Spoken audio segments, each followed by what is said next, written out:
Assalamualaikum warahmatullahi wabarakatuh. Kali ini saya akan melakukan pembahasan soal penilaian tengah semester 2. Ini merupakan soal pada tahun lalu, yaitu 2020, untuk mata pelajaran IPA kelas 7. Langsung saja untuk soal yang pertama.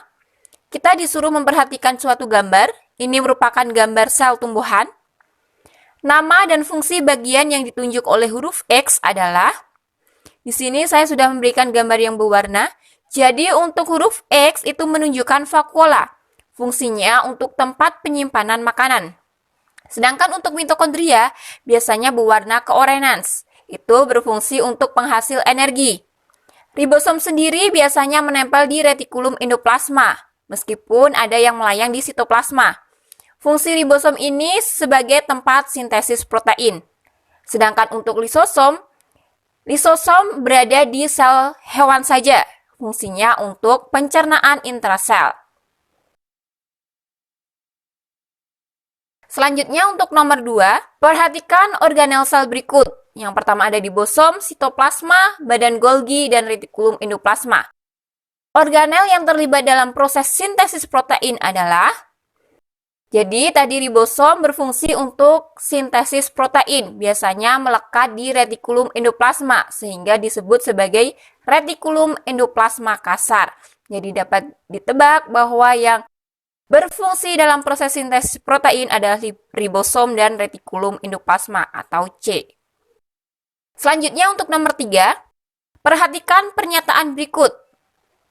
Pernyataan yang benar mengenai sel terdapat pada nomor. Untuk 1, sel dapat membentuk jaringan tertentu. Ya, benar. Untuk nomor 2, sel yang telah mati dapat hidup kembali. Salah. Sel yang telah mati tidak dapat hidup kembali karena telah mengalami kerusakan. Untuk yang nomor 3, sel merupakan unit fungsional terkecil makhluk hidup. Benar. Untuk nomor 4, sel dimiliki oleh makhluk hidup maupun makhluk tak hidup. Apabila yang dimaksud makhluk tak hidup ini merupakan benda mati, sel tidak dimiliki oleh benda mati. Sedangkan yang dimaksud apabila makhluk tak hidup itu pernah hidup tapi mengalami kematian, masih memiliki sel tapi sudah mengalami kerusakan. Jadi dapat dilihat bahwa jawaban yang benar adalah nomor 1 dan 3 atau B. Selanjutnya untuk nomor 4, sel tumbuhan lebih kuat dan lebih kaku dibandingkan sel hewan karena sel tumbuhan memiliki. Jadi untuk kapsid ini berada di virus. Sedangkan sel tumbuhan itu bisa lebih kuat dan lebih kaku karena keberadaan dinding sel. Dapat dilihat di gambar bahwa dinding sel memiliki ketebalan yang lebih tebal dibandingkan membran sel. Kemudian selanjutnya untuk jawabannya yaitu B. Selanjutnya nomor 5. Organel sel hewan yang tidak dimiliki oleh sel tumbuhan adalah, di sini ada tabel perbedaan. Untuk lisosom, hewan itu memiliki sedangkan tumbuhan tidak ada. Sentrosom atau dikenal sentriol, hewan memiliki sedangkan tumbuhan tidak ada. Untuk dinding sel, vakuola itu dimiliki oleh tumbuhan. Vakuola ini hewan biasanya ada tapi berukuran kecil sehingga dianggap tidak ada. Sedangkan di tumbuhan vakuolanya berukuran besar sehingga dianggap ada. Kemudian untuk plastida atau lebih dikenal sebagai kloroplas hanya ada di sel tumbuhan. Jadi dapat disimpulkan bahwa jawabannya adalah yang dimiliki oleh sel hewan tapi tidak dimiliki oleh sel tumbuhan adalah lisosom dan sentrosom. Untuk nomor 6, perhatikan organ-organ pada manusia berikut. Sistem pernapasan pada manusia disusun oleh organ-organ nomor. Nomor 1 jelas salah, nomor 2 benar, 3 benar, 4 salah, 5 benar, dan 6 benar. Jadi jawabannya adalah D. Selanjutnya untuk nomor 7, perhatikan organisasi kehidupan berikut ini. Urutan yang benar dari tingkatan organisasi kehidupan multiseluler dari kompleks ke yang lebih sederhana. Jadi yang paling tinggi ke yang paling rendah. Jadi dari organisme, kemudian sistem organ, kemudian organ, jaringan, dan yang terakhir adalah sel. Jawabannya adalah B. Selanjutnya untuk nomor 8, organ yang berperan sebagai alat perkembangbiakan generatif ditunjukkan pada nomor. Untuk nomor 1 adalah batang. Jelas bukan. Untuk nomor 2 adalah buah. Bukan juga. Untuk nomor 3 adalah daun. Bukan juga. Nomor 4 adalah bunga. Bunga berfungsi sebagai alat perkembangbiakan generatif atau melibatkan gamet, sel betina dan sel jantan. Jadi jawabannya adalah A, 4. Selanjutnya untuk nomor 9, organ dalam tubuh manusia yang berfungsi untuk mencerna makanan adalah, jadi yang berfungsi untuk mencerna makanan, kerongkongan, dia tidak mencerna makanan, dia hanya meneruskan makanan menggunakan gerak peristaltik. Untuk usus besar fungsinya adalah menyerap air dan membusukkan makanan. Sedangkan lambung berfungsi untuk mencerna makanan. Begitu juga dengan usus halus berfungsi untuk mencerna makanan. Sedangkan paru-paru dan jantung tidak berfungsi sama sekali dalam pencernaan makanan. Jadi dapat disimpulkan jawabannya adalah C. Selanjutnya untuk nomor 10, jaringan tumbuhan yang berfungsi untuk pertumbuhan adalah jaringan. Ini adalah jaringan meristem. Nah, di sini meristem terdiri dari dua macam, yaitu meristem apikal dan meristem lateral. Untuk meristem apikal biasanya berada di ujung, entah ujung batang atau ujung akar, berfungsi untuk pemanjangan. Sedangkan meristem lateral biasanya berada di kambium, fungsinya untuk memperbesar ukuran kayu atau batang. Nomor 11, perbedaan antara sel dengan sel tumbuhan adalah, tadi sudah ada tabel perbedaan, jadi untuk yang A, sentriol itu dimiliki oleh sel hewan, sedangkan sel tumbuhan tidak memiliki. Benar. Membran sel, sel hewan maupun sel tumbuhan sama-sama memiliki dan sama-sama elastis. Kemudian yang dinding sel hewan seharusnya tidak memiliki, sedangkan sel tumbuhan memiliki. Kloroplas, sel hewan seharusnya tidak memiliki, dan sel tumbuhan memiliki. Jadi jawabannya adalah A. Nomor 12, organ tubuh yang berfungsi sebagai pemompa darah ke seluruh tubuh adalah, untuk yang A adalah gambar otak, fungsinya adalah mengatur keseimbangan tubuh atau sebagai pengendali seluruh tubuh. Yang B adalah jantung, fungsinya adalah memompa darah. Yang C adalah gambar lambung, fungsinya untuk mencerna makanan. Dan yang D adalah gambar hati, fungsinya untuk merombak sel-sel darah yang sudah tua. Sehingga jawabannya adalah B. Nomor 13, jaringan otot yang menyusun organ paru-paru adalah, untuk yang A ini adalah otot lurik. Otot lurik melekat pada rangka, fungsinya sebagai alat gerak aktif. Sedangkan yang B adalah gambar otot jantung, berada di jantung. Sedangkan yang C adalah otot polos. Nah, ini merupakan otot yang menyusun organ paru-paru. Karena otot polos ini biasanya adalah otot yang menyusun organ-organ dalam. Jadi ini jawabannya C ya. Nomor 14, perhatikan pernyataan berikut. Organel sel yang memiliki karakteristik tersebut adalah, pertama, memenuhi sebagian besar daerah sitoplasma. Yang kedua, ada yang memiliki bintik-bintik di permukaannya. Yang ketiga, ada yang tidak memiliki ribosom di permukaannya. Jadi yang masuknya memiliki bintik-bintik ini adalah ada ribosom. Nah, sudah jelas ya dari sini bahwa ini adalah retikulum endoplasma. Karena yang memiliki bintik-bintik disebut sebagai retikulum endoplasma kasar, sedangkan yang tidak memiliki ribosom disebut sebagai retikulum endoplasma halus. Jadi jawabannya adalah D. Nomor 15, organisme yang memiliki sel prokariotik. Sel prokariotik adalah sel tunggal. Jadi yang memiliki sel tunggal adalah bakteri A. Sedangkan protista, jamur, tumbuhan, hewan, manusia itu sudah memiliki sel eukariotik. Nomor 16, Suatu kelompok organisasi satu spesies tertentu yang memungkinkan terjadinya persilangan dan hidup di tempat yang sama dinamakan. Jadi, satu spesies tertentu yang masih bisa melakukan persilangan atau perkawinan itu dinamakan populasi, karena populasi merupakan kumpulan dari individu. Jadi masih satu jenis dan bisa melakukan perkawinan. Jawabannya adalah B.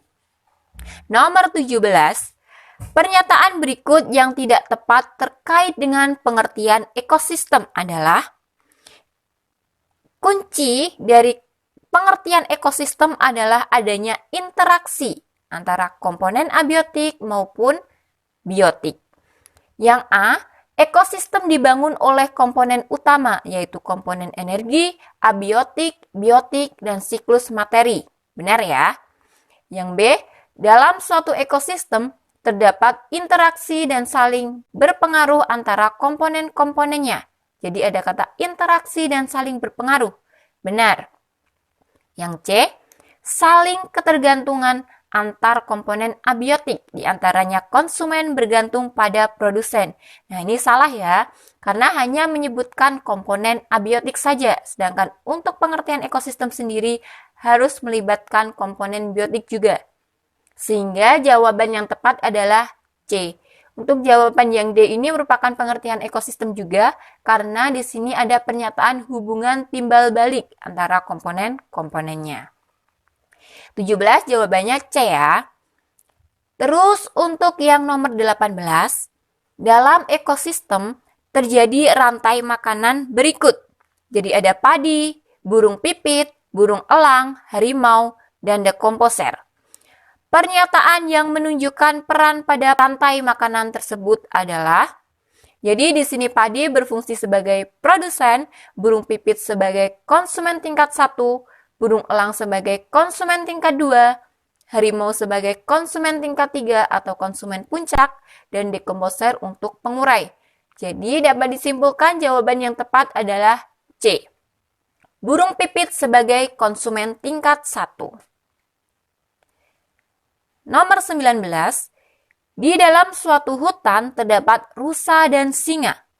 Jenis interaksi yang terjadi antara kedua hewan tersebut adalah: jadi kalau ada rusa dan singa, pasti rusa nanti bakalan dimakan oleh singa. Jadi interaksi yang terjadi adalah predasi. Rusa menjadi sumber energi bagi singa. Jawabannya adalah B. Kalau antibiosis ini merupakan suatu organisme yang memiliki zat metabolik sehingga dapat menghambat pertumbuhan organisme lain di sekelilingnya. Contohnya adalah jamur penicillium yang dapat mengeluarkan zat metabolik sehingga dapat menghambat pertumbuhan bakteri di sekitarnya, dan ini digunakan sebagai zat antibiotik yang kita konsumsi. Untuk simbiosis ada 3 macam, yaitu mutualisme, komensalisme, dan parasitisme. Sedangkan kompetisi ini merupakan 2 organisme yang sama-sama, misalnya sama-sama makan rumput ataupun makan daging, sama-sama dia itu herbivora maupun karnivora. Jadi contohnya untuk kompetisi ini adalah singa dan harimau. Jadi terjadi persaingan dalam mendapatkan makanan. Nomor 20, perhatikan gambar berikut. Ini ada jaring-jaring makanan. Pertanyaannya, jika tikus kebun dibasmi, yang akan terjadi adalah: untuk A, populasi kelinci menurun. Salah ya, karena di sini tidak ada panah yang menunjukkan hubungan antara kelinci dan tikus kebun. Populasi rumput menurun. Salah juga, karena rumput dan tikus kebun juga tidak ada panah yang menghubungkan keduanya. Populasi Raja Wali menurun. Ya, bisa saja, karena Raja Wali ini memakan tikus kebun. Kalau tikus kebunnya dibasmi, maka populasinya akan menurun, sehingga Raja Wali akan memiliki ketersediaan makanan yang sedikit. Untuk yang D, populasi burung hantu meningkat. Salah, seharusnya burung hantu mengalami penurunan, karena burung hantu ini juga memakan tikus kebun. Jadi jawabannya adalah C. Nomor 21, perhatikan gambar berikut. Ada gambar jaring-jaring makanan lagi. Dari gambar di samping, yang memiliki biomasa terkecil adalah, jadi untuk gambar piramida makanan atau jaring-jaring makanan yang memiliki biomasa terkecil, itu adalah konsumen paling tinggi atau konsumen puncaknya. Sedangkan yang memiliki biomasa terbesar adalah produsen. Sehingga dapat disimpulkan dari sini dapat dilihat bahwa yang paling tinggi adalah burung elang. Jadi jawabannya adalah D.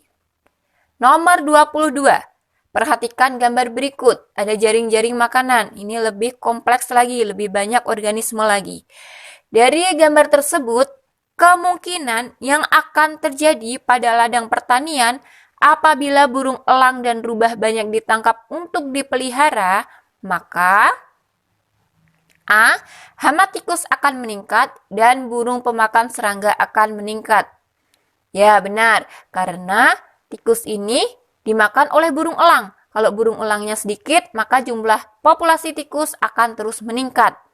Sedangkan untuk burung pemakan serangga akan meningkat.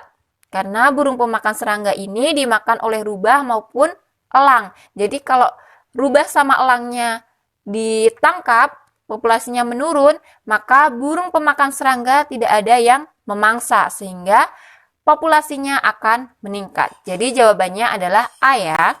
Nomor 23, suatu ekosistem kebun terdiri atas tanaman jagung, ulat, burung, dan ular.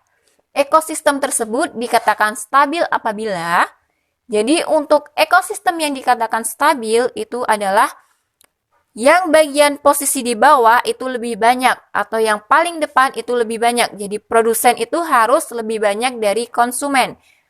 Jadi jagung harus lebih banyak dari ulat, ulat harus lebih banyak dari burung. Seperti itu dan seterusnya. Untuk jawaban A, burung lebih sedikit daripada ular. Salah, harusnya burung lebih banyak dari ular. Burung lebih banyak daripada ulat. Salah, harusnya burung lebih sedikit daripada ulat. Yang C, tanaman jagung lebih banyak daripada ular. Benar.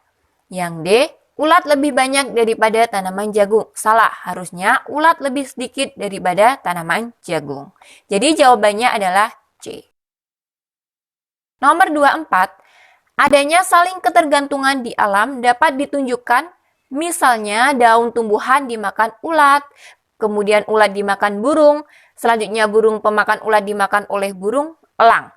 Urutan ini menggambarkan, nah kalau satu organisme hanya dimakan oleh satu organisme itu disebut sebagai rantai makanan. Sedangkan untuk jaring-jaring makanan, satu organisme bisa dimakan lebih dari satu organisme. Misalnya, tumbuhan dimakan ulat, bisa juga dimakan oleh serangga. Jadi jawabannya B ya. Nomor 25, perhatikan interaksi antar makhluk hidup berikut. Interaksi yang memiliki sifat hubungan yang sama dengan interaksi antara bunga dengan lebah madu ditunjukkan pada nomor. Jadi untuk bunga dengan lebah madu ini akan menimbulkan simbiosis mutualisme atau sama-sama untung. Untuk pernyataan yang nomor 1, cacing perut di dalam tubuh manusia. Ini akan menimbulkan simbiosis parasitisme karena cacing akan menyerap nutrisi yang ada dalam tubuh manusia sehingga manusia akan kekurangan nutrisi. Pernyataan nomor 2, ganggang hijau dengan jamur. Ini akan menimbulkan simbiosis mutualisme.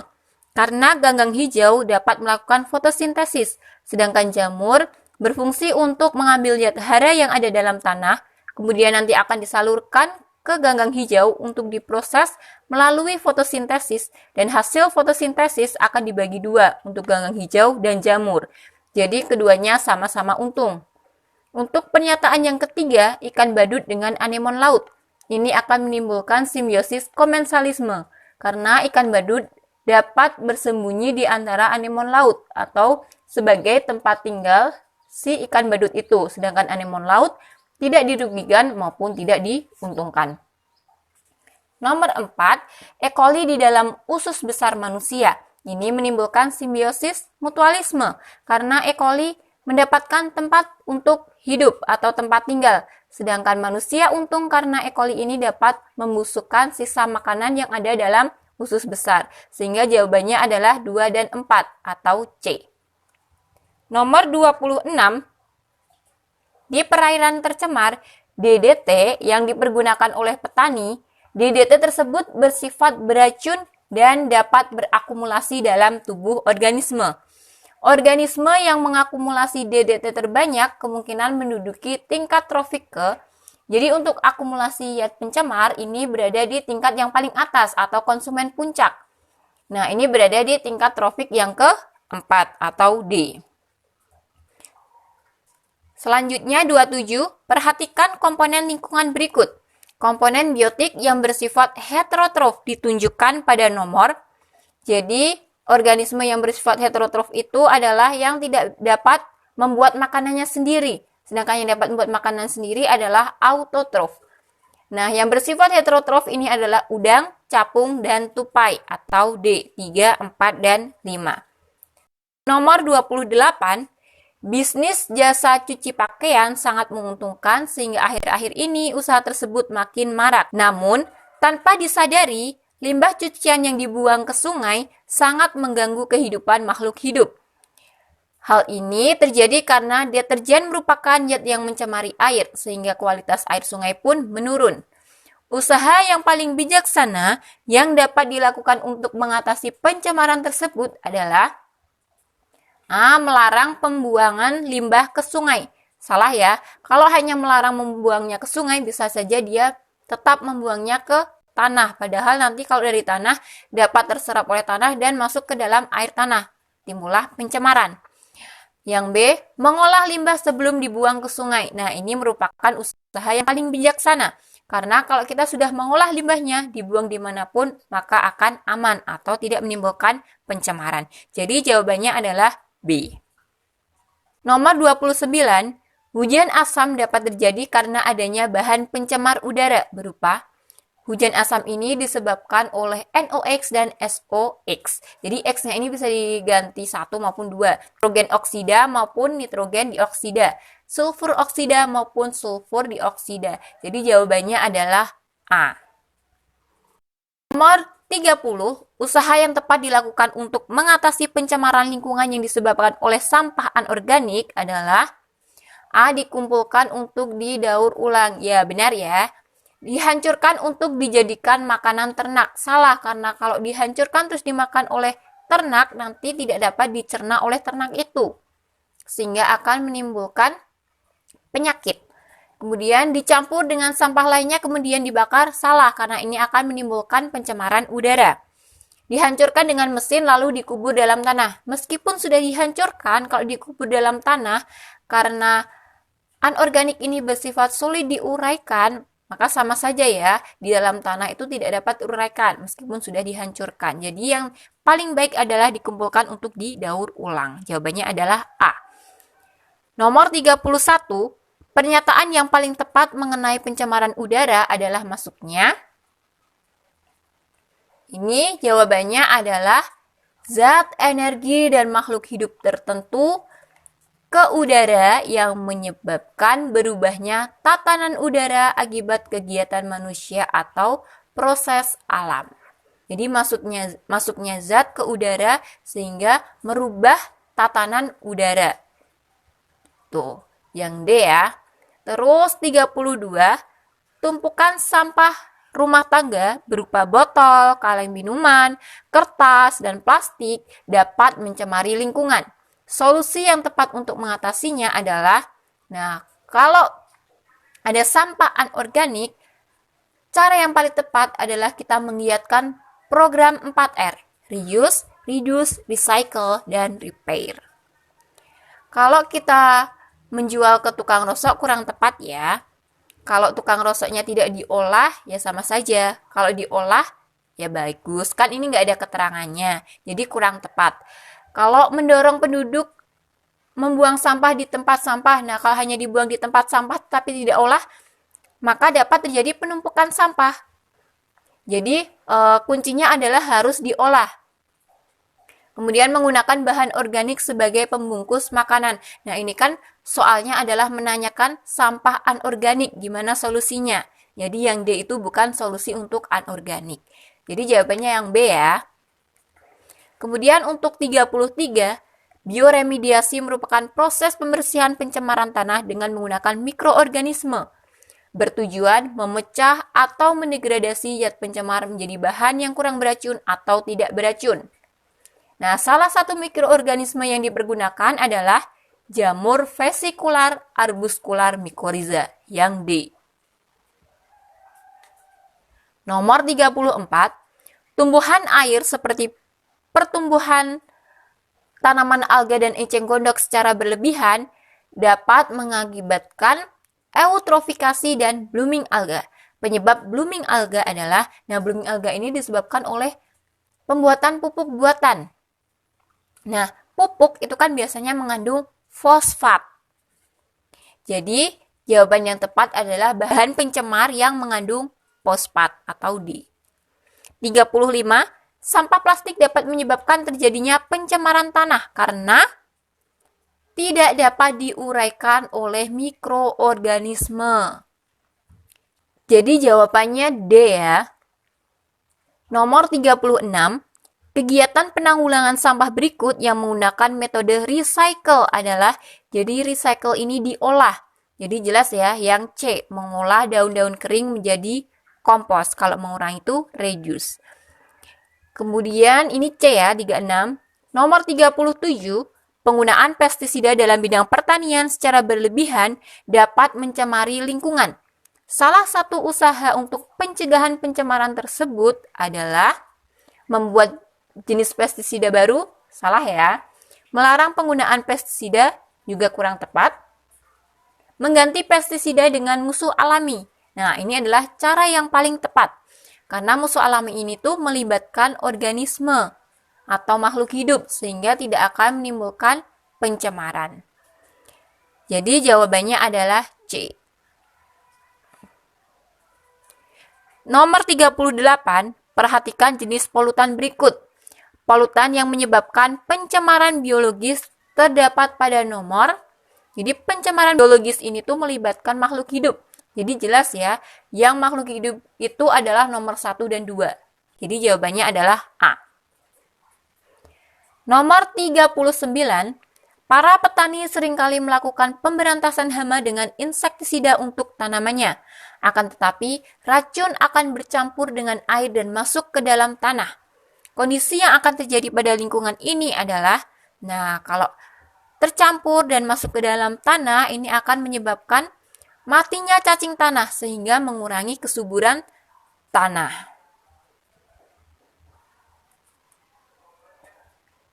Jawabannya A ya. Kemudian soal terakhir, nomor 40, Pak John sering membakar sampah dedaunan dan sampah plastik di sekitar rumahnya. Perbuatan Pak John tersebut menimbulkan asap, sehingga merugikan tetangga di sekitar rumahnya. Selain itu, pembakaran sampah tersebut menimbulkan pencemaran udara. Saran yang paling tepat yang dapat diberikan kepada Pak John terkait kasus tersebut adalah meminta Pak John A. Membuang sampah yang jauh dari pemukiman. Kurang tepat ya, nanti kalau hanya dibuang jauh dari pemukiman, nanti bisa terjadi penumpukan. Kemudian yang B, menimbun sampah di dalam lubang yang dapat dibuat di sekitar rumah. Salah ya, karena sampah plastik ini khususnya, dia tidak dapat teruraikan, sehingga nanti kalau kita membuat lubang, terus kita kubur lagi, itu akan terjadi penumpukan sampah plastik di halaman atau di sekitar rumahnya Pak John. Kemudian tidak membakar sampah di sekitar rumahnya tetapi membuangnya ke sungai. Nah, ini salah juga. Karena kalau kita membuangnya ke sungai nanti akan menyumbat aliran sungai sehingga dapat mengakibatkan banjir. Kemudian yang D, mengolah sampah organik menjadi kompos dan menjual sampah anorganik ke pengepul untuk didaur ulang. Nah, ini adalah cara yang paling tepat. Jadi jawabannya adalah D. Baik, demikian untuk pembahasan soal penilaian tengah semester 2. Demikian dari saya. Assalamualaikum warahmatullahi wabarakatuh.